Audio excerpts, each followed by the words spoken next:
What's going on, guys? The Comics Kid 2099 here. Today I have something a little different than what I normally do on this channel. A couple of weeks ago, a friend of mine tagged me on Facebook to recommend 10 new reader-friendly comic books. Find someone who's never read a comic book and give them 10 comic books that they could easily understand and enjoy. And I thought that was an interesting challenge, so I wanted to play, but I put an additional limit to myself. I could have chosen any comic book that I wanted, but I specifically wanted to only choose X-Men comics.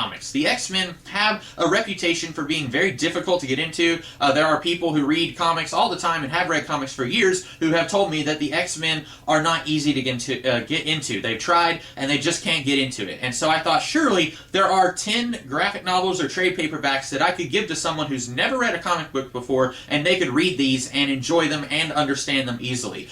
So with no further ado, I'm going to try and speed through these. I have all of the books that I will be talking about here, but I have all my X-Men books in chronological order. I didn't want to pull 10 books off the shelf and then try and figure out where they all went on the shelf. So I'm just going to be throwing pictures up on the screen as I talk about these books. The first one that I posted was Grant Morrison's new X-Men run. I did reviews of this run about 5 years ago or so, and what I said then, what I've always said about this run, it starts off really great and then it gets worse the longer you get into it. The first two volumes, E is for Extinction and Imperial, that is, in my opinion, the best of Grant Morrison's run. You've got mostly Frank Quietly doing the art there, but you've also got some other people doing the art in some of those issues. I don't have the books in front of me, so I can't remember who all was doing the art. I know Lionel Francis Yu did the art on, I think, the annual.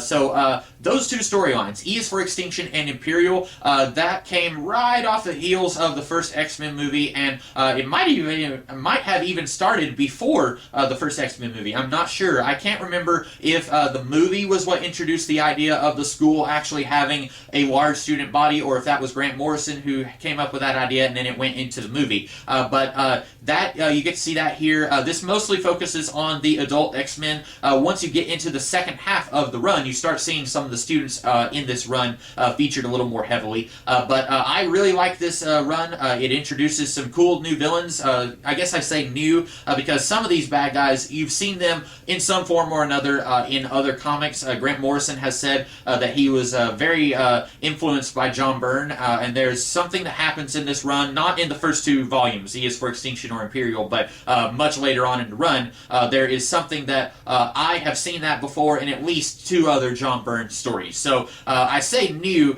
take that with a grain of salt, but I really like this. I imagine that the idea was we want this to be accessible to people. Grant Morrison had something he called the Morrison Manifesto, which was basically his ideas that he felt like the X-Men should be doing these things. If you're reading this comic, this is what it needs to achieve. And one of those things was it needs to be a little bit new reader friendly. It needs to be picking up audiences who are falling in love with Buffy the Vampire Slayer and The Matrix and all of these TV and movie superheroes that didn't have their origins in comics, but they are very much superheroes. And he was saying we need to capture these people and show them that comic book superheroes can be cool again. And I think that he succeeded. Even though all of this run isn't as consistently good as these first two volumes, I still think that this run overall is very enjoyable. It might be one, if you do decide to read the whole run, that you will want to reread a couple of times, and you might pick up on some stuff that you didn't notice the first time that you read through it. That's kind of what happened to me. The second thing that I posted was the Magneto solo series, written by Cullen Bunn, with art by Javi Fernandez and Gabriel Walta. I did a review of these books a little while back, I believe. This series is really good. I liked it. What I said on Facebook was it's the TV series Dexter, but with superpowers. Not like a whole lot of superpowers. Magneto is kind of going through some power problems in this series, and that has its roots in the Bendis X-Men stuff that was going on as this series began. I think Uncanny X-Men by Bendis was where we find out some of the X-Men were kind of having some power fluctuation problems. But this series is basically Magneto hunting down bad guys who deserve to be hunted down, and he's doing it with a vengeance. He does not have the goody-goody two-shoeness that's holding him back like some of the other X-Men would have.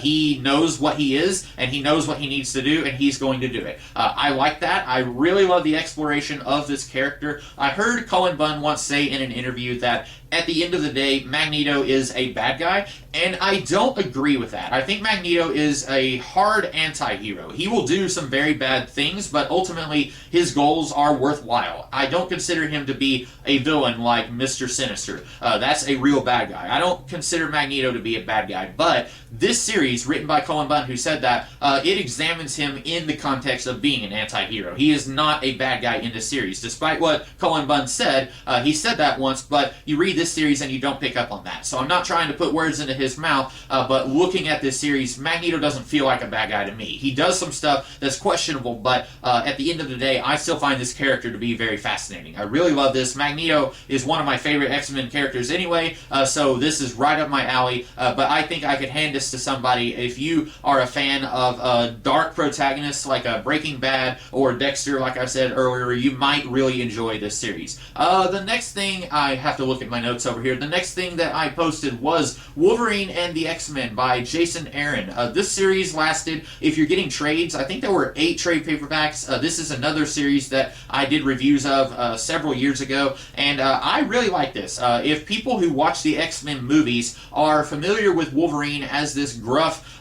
bad butt who takes no guff from anybody, and he's going to do whatever he needs to get the job done, kind of like what I was just saying about Magneto, this series recontextualizes Wolverine as that, but now he's also a babysitter, and he has to look after an entire school. And I think this is pretty new reader friendly. It is coming off the events of a big X-Men crossover event called Schism, where about half the X-Men split off from the other half of the X-Men, and so you see a few references to that in the early parts of the series. At one point they say, is it too late for us to go back with Summers? That's Scott Summers' Cyclops. And then the further you get into this series, there are a couple of tie-ins with another big crossover event called Avengers vs. X-Men. I think the tie-in stuff, you can read it pretty easily without reading the main Avengers vs. X-Men stuff, and I would encourage you to do that because I don't actually think Avengers vs. X-Men is very good. But earlier in the series, before you get to the AVX stuff, I think that that's some really solid stuff. It sets up the Xavier Institute, now being called the Jean Grey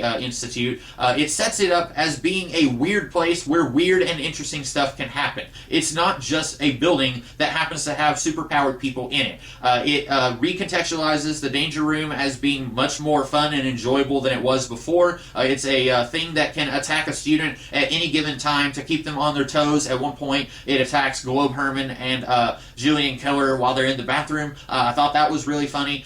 You've got a Krakoa as a student at the school. You've got a little Brood as a student at the school. I thought that was very enjoyable. It kind of is playing off of the Harry Potter status quo, where Hogwarts is a weird and interesting place, and weird and interesting things are going to happen. It doesn't just have weird and interesting people there. There's also a lot of unusual stuff that you can mine a lot of story potential out of. And this whole run, I think, is really great. Like I said, it does reference the Schism storyline a little bit, but you really don't have to read that in order to enjoy this. And it does more heavily tie in with AVX, but again, you don't really have to read AVX, because on the contrary, if you are reading Avengers vs. X-Men, they don't want you to feel like you have to go and read 24 tie-in books in all the Avengers and X-Men titles. So you can read these tie-in stuff, these tie-in issues, without really reading Avengers vs. X-Men, although you might find that you need to go and read that as you're reading the series. Personally, I don't think that you have to. The next thing that I posted in this 10-day challenge was Uncanny XForce, the Apocalypse Solution. And this whole series, Uncanny XForce on the whole, was really good. Someday I want to do a video talking about this whole run. I really enjoyed it. This and Wolverine and the X-Men, this little 1-2 punch kind of brought me out of a funk where I wasn't reading a whole lot of X-Men books at the time. And this actually started a little bit before Wolverine and the X-Men, but there was some overlap between these two books, and both of them together just really reignited my love for the X-Men. This is written by Rick Remender, and this particular volume is drawn by Jerome Opeña, and this whole series is very worthwhile. If you have never read an X-Men series, I still think you could read this. There are some references to some stuff. At one point, this team goes to an alternate reality, the Age of Apocalypse, and that is a reference to some stuff that happened in the 90s, but it handles it in such a way where even if you've never read the Age of Apocalypse before, you can still read this storyline. I don't really think there's a misstep in this series. I know there's at least one volume, me and a friend of mine were talking about this. It's the same friend who tagged me in this whole thing, and he read the series before I did, and he's not even as much of an X-Men fan as I am, but both he and I kind of agreed. There's one volume where they go to Otherworld, which is a Captain Britain thing. That volume, not as good as all of the other volumes in this series, but it's not bad. I like it. It just doesn't feel like it really fits in with all the other volumes of this series. But with some of the other runs that I've talked about here, like the Grant Morrison run and the Magneto series a little bit, they kind of fall off a little bit towards the end. The Magneto series, I don't necessarily think it's the fault of the creative team. I think it's that they were having to tie into the Secret Wars event that was going on at that time, which I'll be talking about that a little bit more later in this video. But some of these runs kind of get weaker towards the end. I don't think that Uncanny X-Force does. I think it maintains its quality throughout the whole series, and that's one that I look forward to doing a more in-depth video on that comic sometime in the future. Hint, hint. Up next is a book called X-Men Grand Design. I'm not going to talk about this a lot. There are several volumes in this series, and I only have the first volume. The first one, I don't remember what it's called, but it is basically Ed Piskor, who he does this hip-hop comic. It's about different people in the hip-hop industry, and he was poached by Marvel. They said, hey, we'd like for you to do this thing, and he said, I really like the X-Men. Can I do an X-Men book all by myself? And they said, sure. And so he is basically retelling the Silver Age X-Men and making it feel like it is one complete whole narrative, which is not the case. If you go back and read those Silver Age books, they are not all tying together like he makes it feel like they are in this series. And this is really great. Anytime anyone asks me, where should I start with the X-Men, from now on, I think I just want to point them to X-Men Grand Design. I had someone one time who told me that the reason he doesn't want to get into comics is because for him personally, he wants to start at the very beginning. You take Batman, he wants to start in 1939 with Batman, and then when you do that, you realize some of these comics aren't very good, and then it's kind of overwhelming, and you don't want to hold on and stay strong until you get to the good stuff. With the X-Men, I don't think that the Silver Age stuff is very good. I said that in this very video, I think. So with the Silver Age X-Men, you could just skip all of that and just read X-Men Grand Design. Now, this series does get into the post-Silver Age stuff. Ed Piskor is kind of retelling the Chris Claremont era, which lasted for like 16 years. So I don't know how long this series is going to go. I don't know if it's going to end with the end of Claremont's run, which was, I think, 1991, or if he's going to keep going after that and try and work all the 1990s stuff into his X-Men Grand Design series. I don't know. I haven't read all of it. I have only read the first volume, but the first volume is a really good retelling of the Silver Age X-Men. I thought that was some very solid comic book stuff. I would hand that to somebody who says, I don't even care about the X-Men. I would say, I don't care, you have to read this, you will change your mind. I love X-Men Grand Design, at least the first volume, which is the only one that I've read. Next was New Mutants Back to School. This is a volume that collects, I think, 12 or 13 issues of the early 2000s New Mutants series. And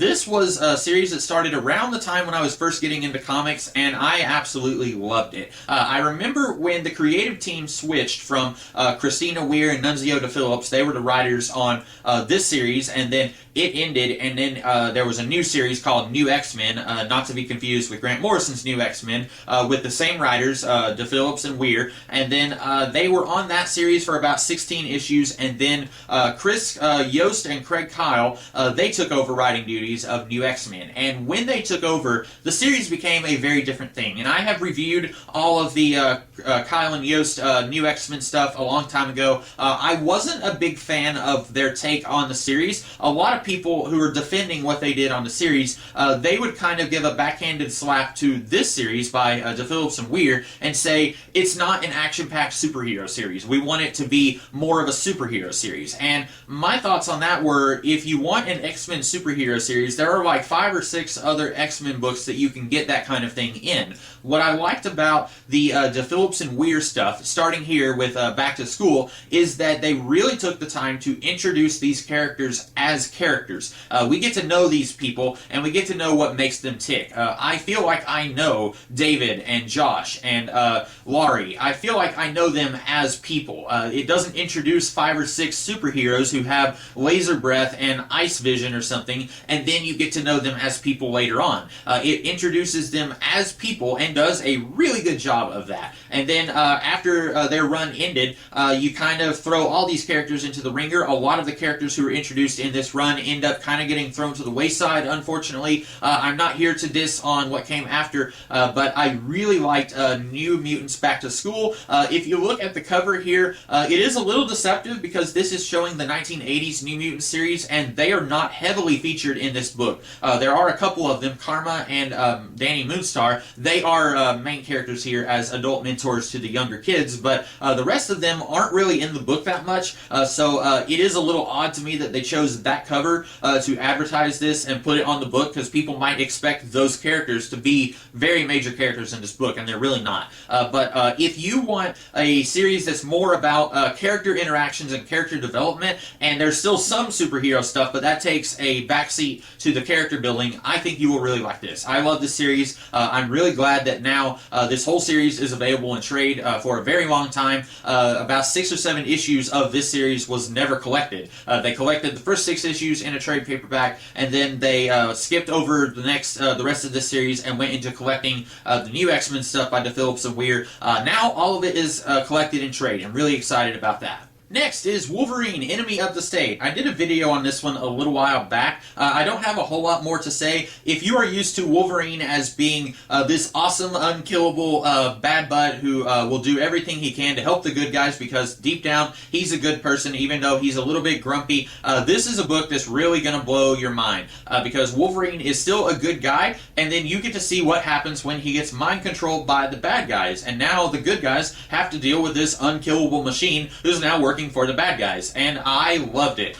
This is like if Michael Bay made good stories, I guess is a good way to say it, because it's got that non-stop, high-octane action stuff, but the character work feels very solid here. This is by Mark Millar and John Romita Jr. Some really great stuff here. I like the character stuff going on with Wolverine because even though he's being mind-controlled by the Hand, those are the Japanese ninja that show up in the Daredevil comics a lot, even though he is being mind controlled by them, you still get to see some Wolverine character stuff going on here that really surprised me. I like this run a lot. It's probably my favorite Wolverine solo story. Looking at some of the other Wolverine solo stories that a lot of people would put in their top 5, I would say this edges out all of those for me. I love this run. Really think it's highly underrated. I wish that Millar had stayed on the Wolverine book longer. I said this in my video when I talked about this run, but apparently he didn't want to stay on one book for too long because he felt like he would get complacent, and I can understand that, but also I wish we could have gotten some more really good Wolverine stories from this creative team. Next is Origin by several people, Bill Jemas, Andy or Adam Kubert. I always get the Kubert brothers confused. One of them worked on this miniseries. There were a few different people who had a hand in writing and drawing this. I believe Richard Azanov did some art on this as well. This is the long-awaited Origin for Wolverine. This came out right around the time when I first started reading comics, and if you go back to the early Wolverine appearances in the mid-70s all the way up into the mid-80s, you don't get the sense that Wolverine doesn't know his origin. In fact, there's one issue, I think, where Wolverine is thinking about his relationship with Mariko and how she can trace her ancestry back centuries, and he even mentions in his thoughts that he knows who his father is. But then later on, it wasn't until the 1990s when Larry Hama started his run on the solo Wolverine book that you find out Wolverine doesn't know who he is. There are gaps in his memory because the Weapon X program gave him false memories and also took away real memories, and so from that point forward, fans and creators alike wanted to know what's the deal with Wolverine, what's his past like, and apparently there was a big edict for a long time that we will not reveal what his origin is until the early 2000s, and this was a really good time for Marvel Comics on the whole. There were several characters who kind of had a good jumping on point right around the same time. Now, they don't all necessarily hold up today. I really like the Bruce Jones Hulk run, which you can see right there kind of behind me, but I like that stuff. That was happening around the same time as the J. Michael Straczynski Spider-Man stuff, Morrison's run on New X-Men. All of that was happening around the same time where creators were trying to kind of create a new jumping on point for people who might have kind of been lost in the shuffle of the 90s. And Joe Quesada, who was newly the editor-in-chief of Marvel, he said, what can we do? And someone, I think, suggested, let's do Wolverine's origin, and he said, sure, why not? And so this is set in the 1800s, where we get to see a very young Wolverine, and we don't necessarily see what turns him into the gruff loner that he is today. We get a little bit of that, but this is just a really good character study of this character. If you don't know anything about Wolverine, I don't think you have to know anything about him to read this story. I really like the character interactions here.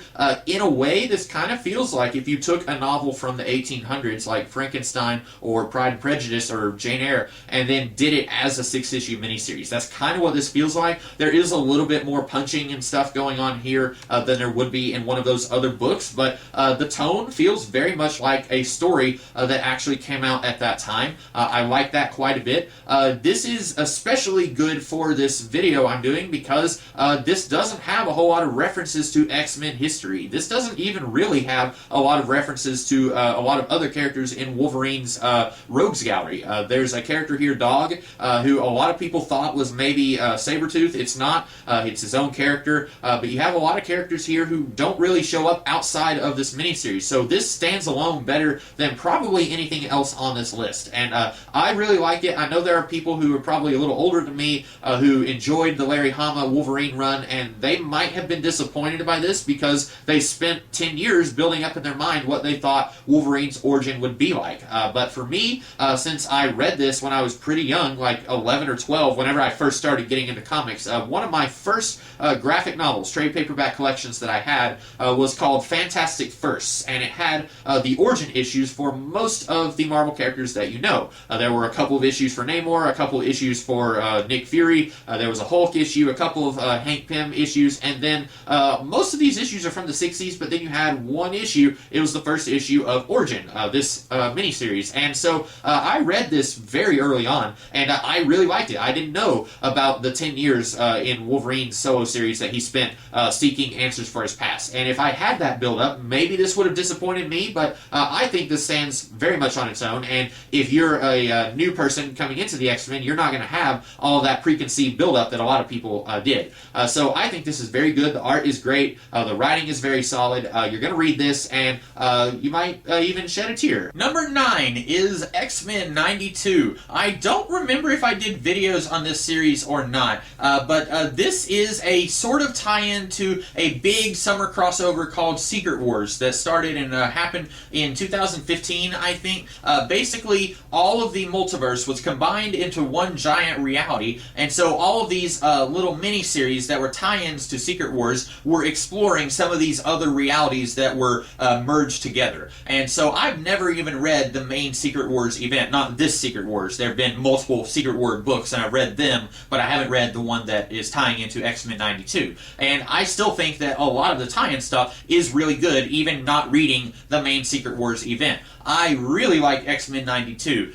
Pretty much everyone on the planet is a bigger fan of the 90s X-Men animated series than I am. I am not a big fan of that series, but this comic feels like what everyone else thinks X-Men the animated series is. It has roughly the same cast. There are a couple of other characters who show up here who aren't heavily featured in the X-Men animated series, but it's basically got the same cast, same designs, and it feels like it's taking that world and then running with it in its own little alternate reality comic book. And you could start with Volume 0. That's the first of this series, and that's the tie-in to Secret Wars, but really, you don't have to read Secret Wars, because I haven't. And then read Volume 1 and Volume 2. There are only 3 volumes, unfortunately. I think this series was very good, and I wish it had gone on a lot longer than it did. At the very end, it feels a little rushed, but it doesn't feel bad. It just feels like they tried to cram 3 issues of plot into 1 issue of plot, or 3 issues of plot into the span of 1 issue. But I really love this series. I wish it had gone on longer, but at the same time,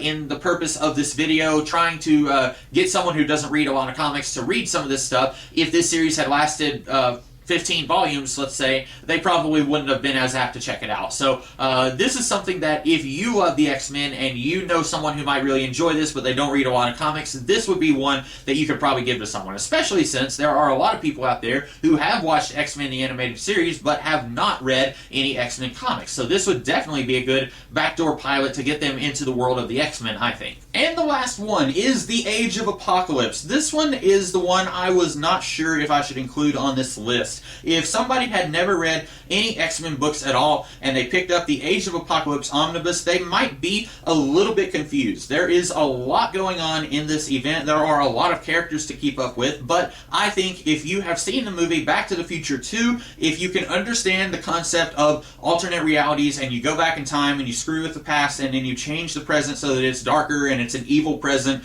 if you understand that, then you can understand the Age of Apocalypse. It's basically Back to the Future 2, but with 15 times the characters. And once you've read the other 9 books on the series, I think you would be good to go ahead and jump into the Age of Apocalypse. This is not the very first thing that I would give to someone who has never read an X-Men comic, but this would be the 10th thing that I would give to someone, if that makes sense. I think this is some really excellent storytelling here. If you look at all of the big, huge things will never be the same events that the X-Men have been a part of. There are some that would probably outrank this, like Days of Future Past and Dark Phoenix Saga, but this is high up there. This is easily top 5. One of my favorite big events that the X-Men have ever been a part of. Basically, the premise, I'll go ahead and spoil a little bit of the stuff that led into Age of Apocalypse for you, but the premise is that Charles Xavier's son, Legion, he gets it in his mind that if he goes back in time and murders Magneto, then his father will not feel the need to form the X-Men to defend the world from people like Magneto. And then he thinks that his father will be there for him and he won't have grown up without a father. And so he goes back in time and attempts to murder Magneto, I think 20 years before the formation of the X-Men, and then Charles Xavier stops him and he dies instead. And so then we spend the next, 30-something issues of this event in a world where the X-Men weren't formed by Charles Xavier. Apocalypse wakes up early because of these 2 powerful mutants who are fighting, Magneto and Legion. Apocalypse wakes up early and then he takes over the world, and then Magneto, he ends up forming a version of the X-Men because Charles, with his dying breath, was saying, I want you to do good, go out there and help people, kind of like I would have done if I didn't die. And so it's a really, really interesting look at some of these characters, different versions of these characters, but also deep down their core is kind of the same, although some of them not even that. Beast is a really evil bad guy in the Age of Apocalypse. Sabretooth is a really noble good guy in the Age of Apocalypse, and it works. I think it's really good. I like this series a lot.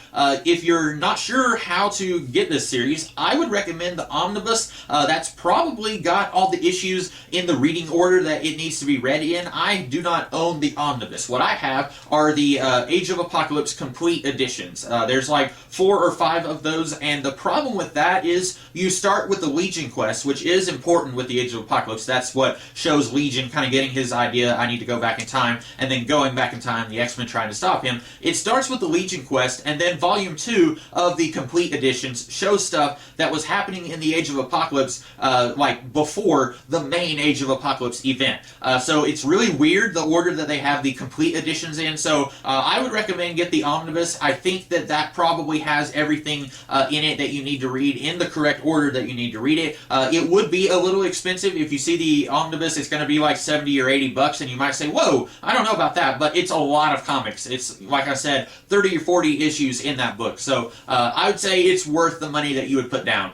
So that's it. 10 X-Men stories that I think are a good entry point into the world of the X-Men, and if you read these and you say, I don't get it, I don't see what the fuss is about, then I can't help you. That's I've tried my best, but anyway, I hope that you guys enjoyed this video, and I hope you guys will give some of these stories a chance, or if you have already given these stories a chance, then I hope you will give these stories to a friend of yours who doesn't read comics, and maybe they will enjoy them and try to give other stories a chance. So, with that being said, I hope you guys like this video, and I will see you in the future. Have a good one.